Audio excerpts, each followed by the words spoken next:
हाय, कैसे हैं आप सभी? आई होप आप सभी बहुत अच्छे होंगे।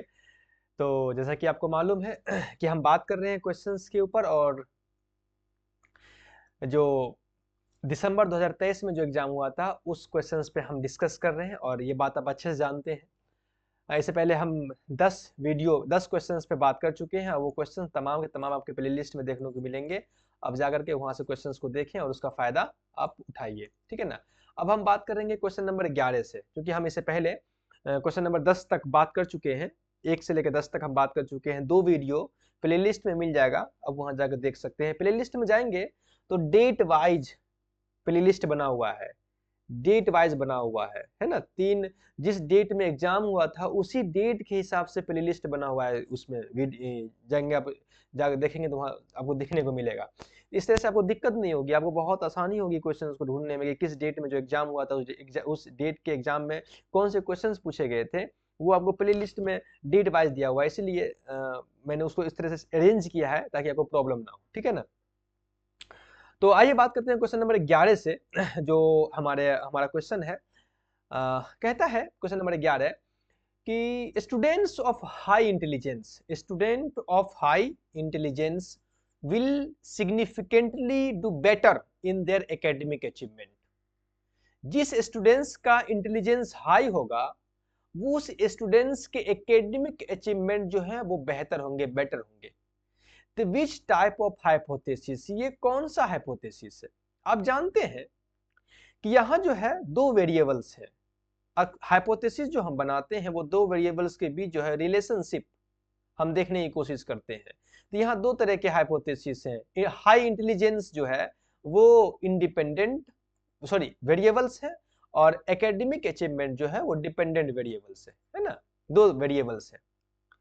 जैसे इंटेलिजेंस ज्यादा कम होगा तो उसका असर जो है वो एकेडमिक अचीवमेंट पे देखने को मिलेगा। तो हाई इंटेलिजेंस जो है वो इंडिपेंडेंट वेरिएबल है, और एकेडमिक अचीवमेंट जो है वो डिपेंडेंट वेरिएबल्स है। देखें यहाँ देखिए, तो इंडिपेंडेंट वेरिएबल और डिपेंडेंट वेरिएबल के बीच एक रिलेशन बता रहा है। रिलेशन कौन सा रिलेशन है? एक डायरेक्शन है। क्या डायरेक्शन क्या है? अगर इंटेलिजेंस हाई होगा तो एकेडमिक अचीवमेंट जो है वो बेहतर होगा, बेटर होगा। अगर इंटेलिजेंस लो होगा तो एकेडमिक अचीवमेंट भी लो होगा। एक डायरेक्शन यहां शो कर रहा है, तो इसे कहते हैं डायरेक्शनल हाइपोथेसिस।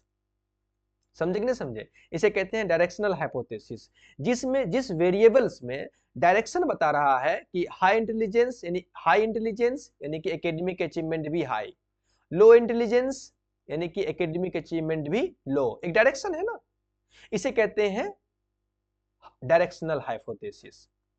क्लियर ना? और नॉन डायरेक्शनल हाइपोथेसिस में डायरेक्शंस नहीं होते, कोई डायरेक्शंस नहीं होते, कुछ नहीं बताता कि किस मतलब लो होगा, हाई इंटेलिजेंस होगा तो एकेडमिक अचीवमेंट, यानी कोई डायरेक्शंस नहीं होते। और नल हाइपोथेसिस में जाते हैं तो नल हाइपोथेसिस में नन नन हाइपोथेसिस में दोनों के बीच रिलेशन ही नहीं होता है। दो वेरिएबल्स के बीच कोई रिलेशंस की बात नहीं होती है। कहता है नल हाइपोथेसिस में, कहता है there are no difference between this and that, कोई डिफरेंस नहीं होता है। और कंकरेंट हाइपोथेसिस में दो वेरिएबल के बीच जो है सिंगल किसी एक टाइम पे बात होती है।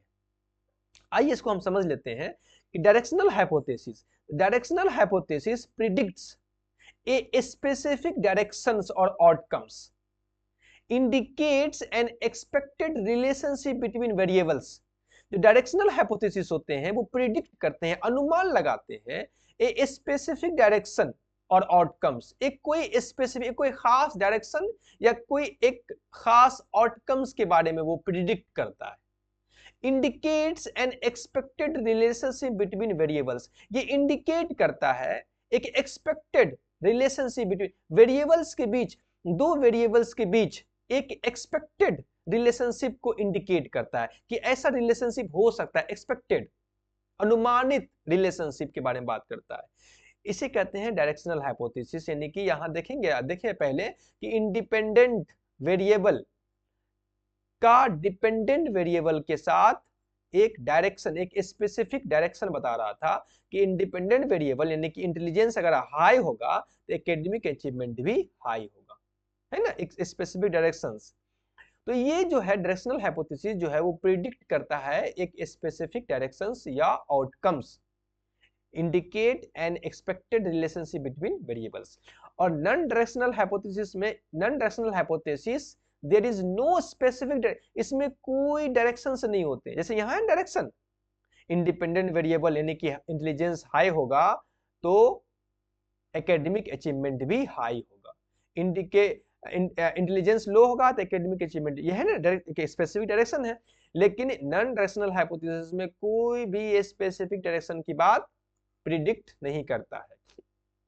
वैसे नल हाइपोथेसिस में देखेंगे तो आप जानते हैं नल हाइपोथेसिस क्या है। Null hypothesis there is no difference और रिलेशनशिप एक्सपेक्टेड, यानी कि नल हाइपोथेसिस में जो दो वेरिएबल्स होते हैं उस वेरिएबल्स के दरमियान जो है कोई रिलेशनशिप एक्सपेक्ट नहीं की जाती है। मिसाल तौर पर क्या लिखा होगा, जैसे आप देखेंगे बनाते होते आप नल हाइपोथेसिस बनाते हैं और उसी को बाद में आप एक्सेप्ट करते हैं या रिजेक्ट करते हैं।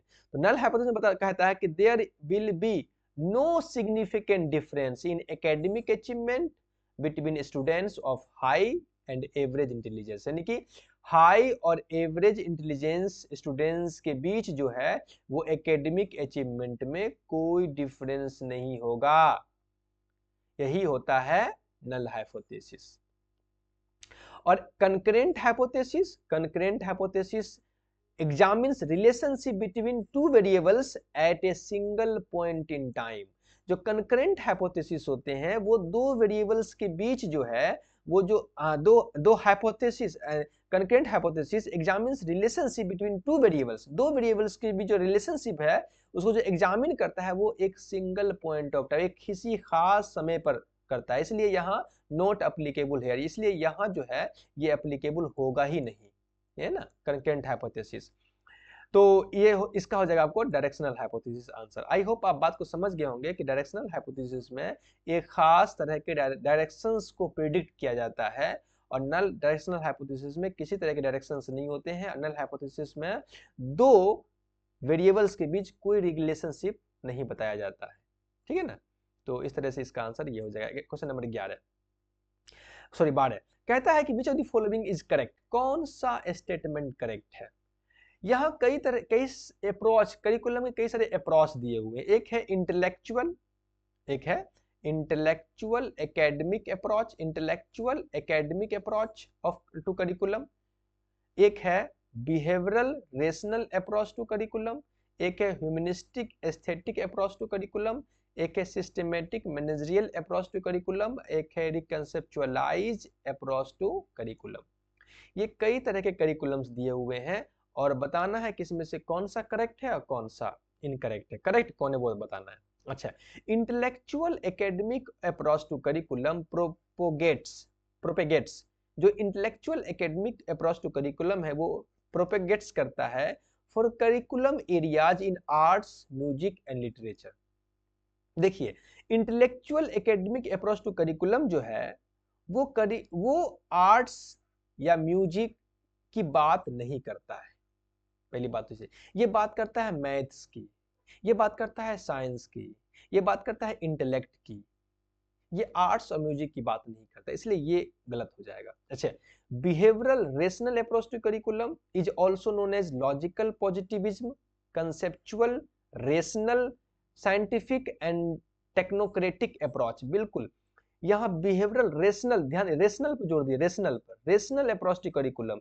ये जो रेशनल मतलब तर्क सोच, इसलिए यहाँ है logical positivism, conceptual rational scientific and technocratic approach. बिल्कुल, behavioural rational curriculum approach to curriculum में हम बात करते हैं लॉजिकल पॉजिटिविज्म की, कंसेप्चुअल रेशनल साइंटिफिक की एंड टेक्नोक्रेटिक अप्रोच की बात करते हैं, इसलिए ये बिल्कुल सही होगा। अच्छा, humanistic aesthetic approach to curriculum also refers to traditional encyclopedic और नॉलेज ओरिएंटेड अप्रोच। बिल्कुल नहीं, humanistic aesthetic approach to curriculum जो है वो बात करता है सेल्फ एक्चुअलाइजेशन पर, वो बात करता है सेल्फ एक्चुअलाइजेशन में बात करता है, वो नॉलेज ओरिएंटेड अप्रोच नहीं होता है, इसलिए ये नहीं होगा। अच्छा, systematic managerial approach to curriculum focus on programs, schedules, materials, personnel and resources. बिल्कुल, यहाँ systematic managerial approach to curriculum जो है बात करता है फोकस करता है प्रोग्राम्स पर, शेड्यूल्स पर, मटेरियल्स पर, पर्सनल भी, बिल्कुल सही होगा। अच्छा, reconceptualise approach to curriculum look at schooling. Reconceptualise approach to curriculum जो है वो schooling, look at schooling and education from a broader perspective and discusses education from a historical and philosophical angle. यानी कि रिकंसेप्चुअलाइज अप्रोच टू करिकुलम जो है वो education को historical and philosophical angle से देखता है। देखिए, रिकंसेप्चुअलाइज अप्रोच टू करिकुलम जो है वो एजुकेशन को एज ए करिकुलम को एज ए कम्प्लेक्स देखता है। तो ये हिस्टोरिकल और फिलोसफिकल एंगल से देखना ये गलत होगा, ये नहीं होगा, इसलिए ये भी गलत होगा। इसलिए आपका आंसर हो जाएगा बी और डी। ये आंसर हो जाएगा बी और डी, आपका सी नंबर आंसर होगा इसका, बी और डी। तो ये सब जो है अप्रोच ऑफ करिकुलम्स है। इस आइए हम थोड़ा सा इस पर बात कर लेते हैं ताकि आपको ये पता रहे, आप ध्यान रखें इस बातों को, ताकि एग्जाम में क्वेश्चंस पूछ सकता है आपसे। आइए इसको समझ लेते हैं, जो जो अलग अलग तरह के अप्रोच है, करिकुलम के जो अप्रोच है, इसको आराम से हम समझ लेते हैं ताकि आपको इन फ्यूचर में कभी भी एग्जाम अगर पूछा जाए तो आपको समझ में आ जाए। जो इंटेलेक्चुअल, समझिएगा, पॉइंट को नोट कर लीजिएगा ताकि आपके दिमाग में रहे बात को। Intellectual academic approach to curriculum जो है, the intellectual academic approach to curriculum is a teaching method. ये सारे सारे सब के सब टीचिंग मेथड है, सब के सब टीचिंग मेथड है। डेट फोकस, ये फोकस देता है developing students critical thinking. Note कीजिएगा इस बात को। जो intellectual academic approach to curriculum जो है वो फोकस करता है, ध्यान देता है developing students critical thinking, students की क्रिटिकल थिंकिंग पर ध्यान देता है, प्रॉब्लम सॉल्विंग पर ध्यान देता है, डीप अंडरस्टैंडिंग पर फोकस करता है और of academic content. Academic content जो है बच्चे के अंदर उसके अंडरस्टैंडिंग पर, प्रॉब्लम सॉल्विंग पर, क्रिटिकल थिंकिंग पर फोकस करता है। Actually focuses on traditional subject, जो ट्रेडिशनल सब्जेक्ट जैसे कि like mathematics, science and language, not arts and music. ये आर्ट्स एंड म्यूजिक पे ध्यान नहीं देता है, बल्कि ये मैथमेटिक्स पर, साइंस पर और लैंग्वेज पर ध्यान देता है। इसे कहते हैं intellectual academic approach to curriculum. I hope इस अप्रोच को आप समझ गए होंगे। नेक्स्ट है behavioural rational approach to curriculum. तो the behavioural rational approach to curriculum is a curriculum development method. ये करिकुलम डेवलपमेंट मेथड, इन सारी सब के सब टीचिंग मेथड्स हैं। डेट इम्फेसाइजेज, ये इम्फेसाइज करता है, जोर देता है the scientific method. Scientific method की बात करता है, साइंटिफिक मेथड पर जोर देता है, लॉजिकल पॉजिटिविज्म पर जोर देता है एंड टेक्नोक्रेटिक स्टांस पे जोर देता है। जो तकनीकी स्टांस है, जो तकनीकी चीजें हैं उस पर ये फोकस करता है। बिहेवियरल फोकस करता है साइंटिफिक मेथड्स पर, फोकस करता है लॉजिकल पॉजिटिविज्म पर फोकस करता है, इसलिए इसका नाम है behavioural rational approach to curriculum. फिर है humanistic approach to curriculum. Humanistic approach to curriculum, the humanistic approach to curriculum is a student centred approach. ये एक स्टूडेंट सेंटर्ड अप्रोच है। डेट फोकस, ये जोर देता है on the personal growth, student के पर्सनल ग्रोथ पर ध्यान देता है, सेल्फ एक्चुअलाइजेशन पर ध्यान देता है, स्टूडेंट के सेल्फ एक्चुअलाइजेशन पर ध्यान देता है, इमोशनल वेल बीइंग, जो उसके भावनात्मक वेल बीइंग पर ध्यान देता है ऑफ स्टूडेंट्स के। तो जो ह्यूमनिस्टिक अप्रोच टू करिकुलम है वो फोकस करता है, पहला नंबर तो वो चाइल्ड स्टूडेंट सेंटर्ड अप्रोच है, वो ध्यान देता है पर्सनल ग्रोथ पर, सेल्फ एक्चुअलाइजेशन पर एंड इमोशनल वेल बीइंग पर, वो स्टूडेंट्स पे ध्यान देता है। और उसके बाद है systematic managerial approach to curriculum, है ना। तो systematic managerial approach to curriculum focuses on organisational and administrative aspect of curriculum. यानी करिकुलम के ऑर्गेनाइजेशनल एंड एडमिनिस्ट्रेटिव एस्पेक्ट पे उस पर ध्यान देता है, इम्प्लीमेंट ऑफ करिकुलम इम्प्लीमेंट, यानी करिकुलम इम्प्लीमेंट के ऑर्गेनाइजेशनल एंड एडमिनिस्ट्रेटिव एस्पेक्ट पे उसका ध्यान होता है। Focuses on program, schedules, material, personnel and resources पे ध्यान देता है। तो systematic managerial approach to curriculum जो है वो जो कोई ऑर्गेनाइजेशन है, जो करिकुलम का जो इम्प्लीमेंटेशन है उस इम्प्लीमेंटेशन के ऑर्गेनाइजेशन पर, उसके एडमिनिस्ट्रेशन पर वो फोकस करता है, और साथ ही साथ वो करिकुलम के प्रोग्राम पर, उसके शेड्यूल पर, उसके मटेरियल पर्सनल रिसोर्सेज पर उसका फोकस होता है। और रिकंसेप्चुअलाइज अप्रोच टू करिकुलम जो है, the reconceptualise approach to curriculum emphasise, वो जोर देता है the importance of understanding the curriculum as a complex. Curriculum को एक जटिल, एक कम्प्लेक्स को समझने पर वो फोकस करता है। डायनेमिक करिकुलम को जो डायनेमिक कंसेप्ट है उसको समझने पर फोकस करता है। कंटेक्चुअलाइज्ड प्रोसेस, करिकुलम को जो कंटेक्चुअलाइज्ड प्रोसेस है उस पर समझने पर फोकस करता है। तो रिकंसेप्चुअलाइज्ड अप्रोच टू करिकुलम जो है वो करिकुलम के कम्प्लेक्स, डायनेमिक एंड कंसेप्चुअलाइज्ड प्रोसेस पर समझने पर वो महत्व देता है, इंपॉर्टेंस देता है। तो इसका फोकस जो है उस पर होता है। इसलिए आप देखेंगे तो जो intellectualise academic approach to curriculum था वो आर्ट्स और म्यूजिक का, उसमें आर्ट्स और म्यूजिक नहीं था, उसमें था मैथ, साइंस वगैरह था, ठीक है ना, इसलिए ये गलत हो जाएगा। अब behavioural rational approach to curriculum था, वो बिल्कुल लॉजिकल पॉजिटिविज्म की बात करता है, कंसेप्चुअल की बात करता है, रेशनल साइंटिफिक की बात करता है, इसलिए बिल्कुल ये सही होगा। और ह्यूमनिस्टिक अप्रोच टू करिकुलम जो है वो नॉलेज ओरिएंटेड नहीं होता है, बल्कि वो चाइल्ड सेंटर्ड होता है, स्टूडेंट ओरिएंटेड, नॉलेज ओरिएंटेड नहीं होता है बल्कि स्टूडेंट ओरिएंटेड होता है, इसलिए ये गलत हो जाएगा। सिस्टेमेटिक अप्रोच टू करिकुलम जो है वो करिकुलम के शेड्यूल पर, प्रोग्राम पर, मटेरियल, पर्सनल पर और रिसोर्सेज पर बात करता है, बिल्कुल है। और एक कंसेप्चुअलाइज करिकुलम जो है वो हिस्टोरिकल और फिलोसफिकल एंगल पर नहीं, एजुकेशन के हिस्टोरिकल फिलोसफिकल एंगल पर नहीं, बल्कि करिकुलम के डायनेमिक, कम्प्लेक्स और कंटेक्चुअलाइज्ड प्रोसेस पे वो बात करता है, इसलिए ये भी गलत हो जाएगा। तो आपका आंसर हो जाएगा बी और डी, ठीक है ना, ये हो जाएगा बी और डी। आई होप आप समझ गए होंगे, क्योंकि क्वेश्चंस थोड़ा सा समझाना जरूरी होता है ना, अलग अलग। अब देखिए कि इन फ्यूचर में एग्जाम अगर आपका आएगा तो कभी भी इस तरह के अगर अप्रोच पूछे, अगर आप ये बात दिमाग में रखेंगे, नोट्स बनाएंगे, तो आपको अप्रोच को अलग अलग जो करिकुलम के अप्रोच है उसमें आपको दिक्कत नहीं होगा। आप यहाँ से इस टॉपिक से, इस क्वेश्चन से अलग अलग तरह के अप्रोच को आप समझ गए, अंडरस्टैंड कर लिए, तो आपको दिक्कत नहीं होगा इन फ्यूचर में। तो इस तरह से क्वेश्चंस को इस तरह एक्सप्लेन किया जाता है ताकि आप एक क्वेश्चन सीखें तो 50 बातें आप सीखें, यानी 100 क्वेश्चन में करीब करीब 500 बातें जरूर सीखें, ठीक है ना। आपके कई 4-5 कॉपी भर जाने चाहिए 300 क्वेश्चंस को लेकर के। क्वेश्चन नंबर 13 है, उस पर हम बात करते हैं कि which of the following can not be associated with discipline. इसमें से कौन से जो है वो डिसिप्लिन से एसोसिएटेड नहीं है, कैन नॉट डिसिप्लिन से एसोसिएटेड नहीं है। डिसिप्लिन मतलब अनुशासन, यहां से डिसिप्लिन मतलब अनुशासन है।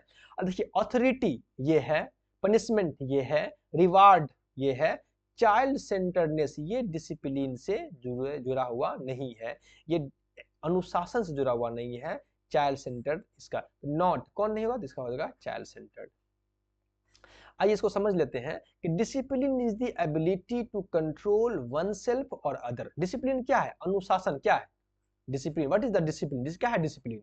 डिसिप्लिन एक एबिलिटी है, एक क्षमता है जिसके जरिए इंसान खुद को, वन सेल्फ खुद को कंट्रोल करना चाहता है या दूसरे को, अदर्स को, दूसरे को कंट्रोल करना चाहता है, वही डिसिप्लिन है। And follow rules and orders, और वो रूल्स और ऑर्डर को फॉलो करना चाहता है, या खुद से करना चाहता है या दूसरे से करवाना चाहता है, यही तो डिसिप्लिन है। और डिसिप्लिन में क्या क्या चीज आ सकता है, ऑथोरिटी, डिसिप्लिन में आता है ऑथोरिटी, जैसे कि एस्टेब्लिशिंग कंट्रोल एंड बाउंड्रीज। एक डिसिप्लिन में देखेंगे ना, इंसान जो एक बाउंड्री तय करता है कि आपको इस बाउंड्री से बाहर नहीं जाना है, एक कंट्रोल बनाता है इंसानों पर, उसे कहते हैं ऑथोरिटी, है ना।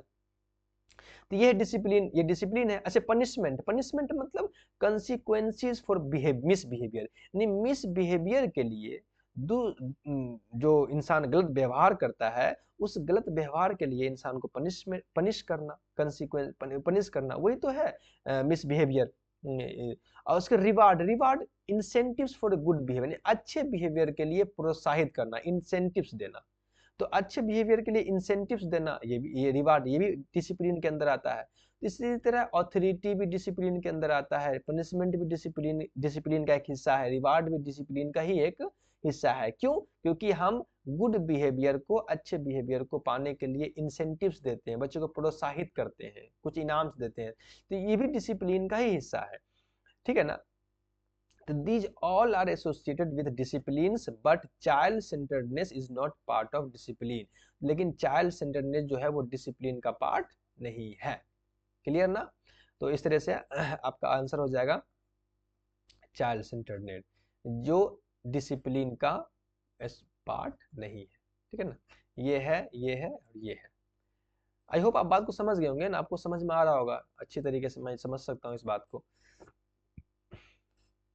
नेक्स्ट क्वेश्चन, क्वेश्चन नंबर 14 है ना, आप पढ़े होंगे, कहता है कि which of the following is not an aspect of 4P model of creativity as given by rods.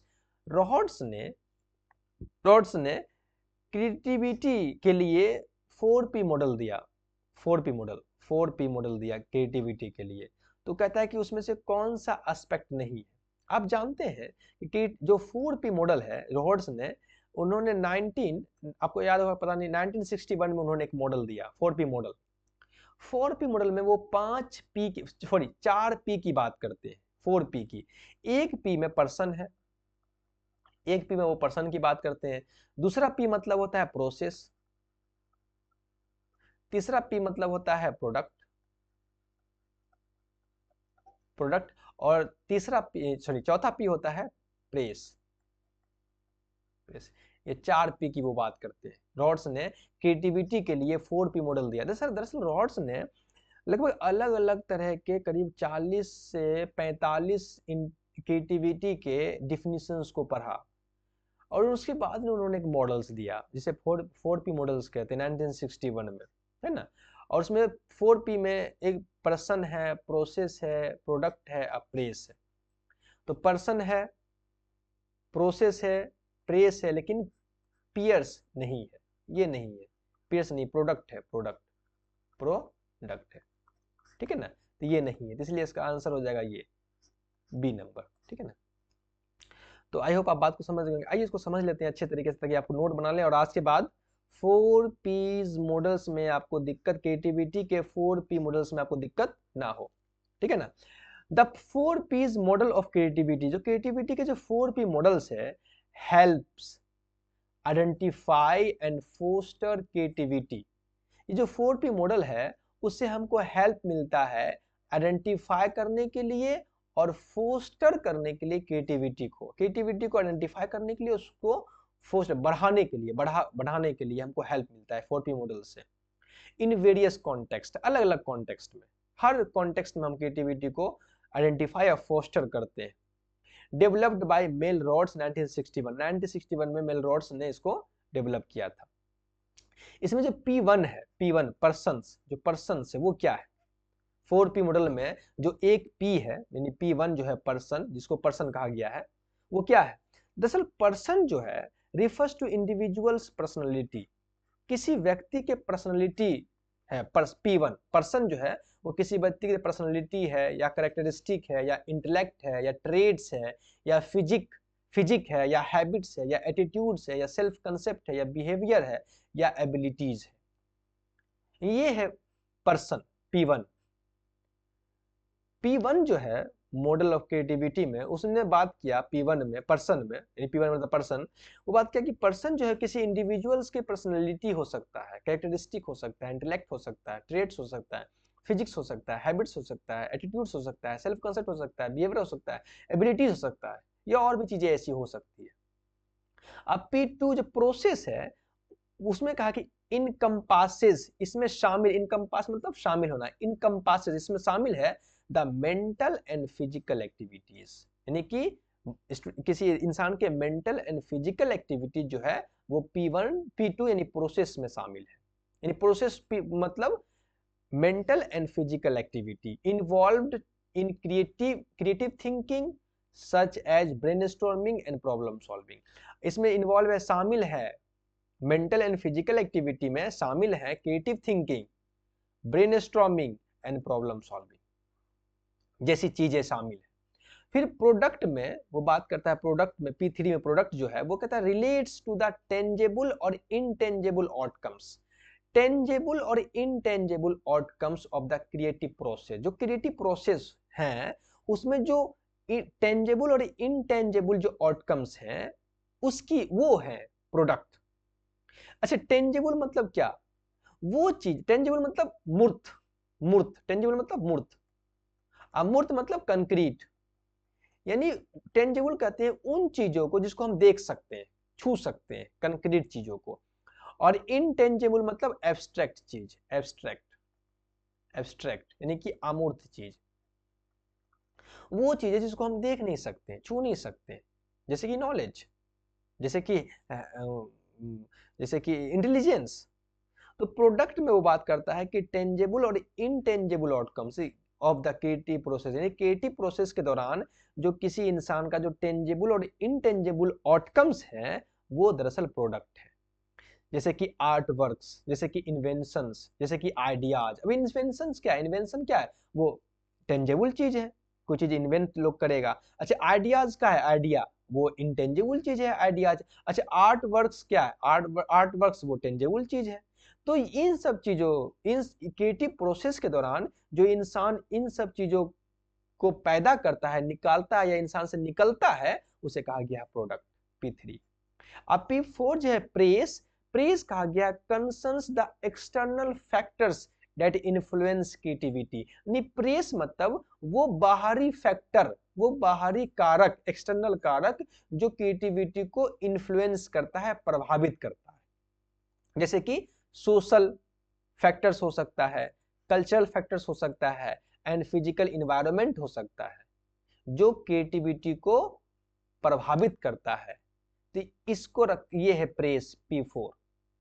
तो इस तरह से वो 4P मॉडल्स के बारे में बात करते हैं, जिसके जरिए हम क्रिएटिविटी को आइडेंटिफाई कर सकते हैं या उसको फोस्टर कर सकते हैं अलग अलग कॉन्टेक्स्ट में। ठीक है ना। तो आपको इसमें से कौन नहीं एस्पेक्ट है, तो पियर्स जो है वो एस्पेक्ट नहीं है, यहाँ पर होना चाहिए प्रोडक्ट, मतलब प्रोडक्ट होगा, पियर्स ये नहीं है। तो आपका आंसर हो जाएगा बी नंबर। आई होप सब बात को समझ गए होंगे आप। नेक्स्ट क्वेश्चन, नहीं समझे तो वीडियो को फिर देखिए और उसको पढ़िए, समझ में आ जाएगा आपको। Question number 15। अब ये बड़ा अच्छा क्वेश्चन है, आपने पढ़ा होगा ब्लूम्स टैक्सोनॉमी को। If a teacher through her teaching, एक टीचर अपने टीचिंग के माध्यम से, इफ ए टीचर अगर कोई शिक्षक अपने शिक्षण के माध्यम से, if a teacher through her teaching, एक शिक्षक अपने शिक्षण के माध्यम से, अगर कोई शिक्षक अपने शिक्षण के माध्यम से enables द स्टूडेंट्स, बच्चे को इस योग बना सके टू लर्न, कि वो सीखे, कंप्रीहेंड समझे, अंडरस्टैंड समझ सके, द रिलेटेड कंसेप्ट, किसी कंसेप्ट को। एक शिक्षक जो है, अगर कोई शिक्षक अपने शिक्षण के माध्यम से किसी बच्चे को इस योग्य बना सके ताकि वो बच्चा चीजों को लर्न कर सके, कंप्रीहेंड कर सके, अंडरस्टैंड कर सके किसी कंसेप्ट को, है ना, एंड परफॉर्म बिहेवियरल एक्शन, और उस चीज जो चीज सीखा है उसको परफॉर्म कर सके अपने बिहेवियरल एक्शन में, यानी वो अब उसके एक्शन में आए, बेस्ड ऑन लर्निंग, जो लर्निंग उसने किया है वो लर्निंग अब उसके एक्शन में दिखने को मिले। तो द टीचिंग लेवल, ये कौन सा टीचिंग लेवल है? आप इस लाइन से इस क्वेश्चन को सॉल्व कर सकते हैं, परफॉर्म बिहेवियरल एक्शन, यानी उसके एक्शन में वो चीज देखने को मिल रहा है, रिफ्लेक्ट हो रहा है, रिफ्लेक्ट, इसलिए इसको कहा गया reflective level of teaching, reflective level of teaching, यानी कि वो लर्न सीख लिया है और ऐसा सीख लिया है, लर्न कर लिया है, अब उसके चीजों से रिफ्लेक्ट हो रहा है। मान लिया जाए कि टीचर ने एक स्टूडेंट्स को सिग्नल्स के बारे में सिखाया कि सिग्नल नहीं तोड़ना चाहिए, और वो अब जब रोड पे चल रहा है तो वाकई में वो सिग्नल नहीं तोड़ रहा है, और अगर कोई तोड़ भी रहा है तो उसको मना कर रहा है कि सिग्नल नहीं तोड़ो, ये अच्छी बात नहीं है, यानी कि वो अब रिफ्लेक्ट हो रहा है, उसके बिहेवियर में वो चीज देखने को मिल रहा है। इसे कहते हैं reflective level of teaching. I hope आप बात को समझ गए होंगे। जब समझ गए होंगे तो एक बड़ा इंपॉर्टेंट बातों को समझ लीजिए। जैसे कि आप जानते हैं कि ब्लूम टैक्सोनॉमी ने अपने 3 तरह के डोमेन की बात किया है, ब्लूम्स टैक्सोनॉमी ने 3 तरह के डोमेन की बात किया है। एक बात किया है कॉग्निटिव डोमेन, एक बात किया है अफेक्टिव डोमेन, एक बात किया है साइकोमोटर डोमेन, है ना। कॉग्निटिव डोमेन की बात किया है, अफेक्टिव डोमेन की बात किया है और साइकोमोटर डोमेन की बात किया है। कॉग्निटिव डोमेन के 6 सब डोमेन है, अफेक्टिव डोमेन के 5 सब डोमेन है और साइकोमोटर डोमेन के 6 सब डोमेन है। ठीक है ना।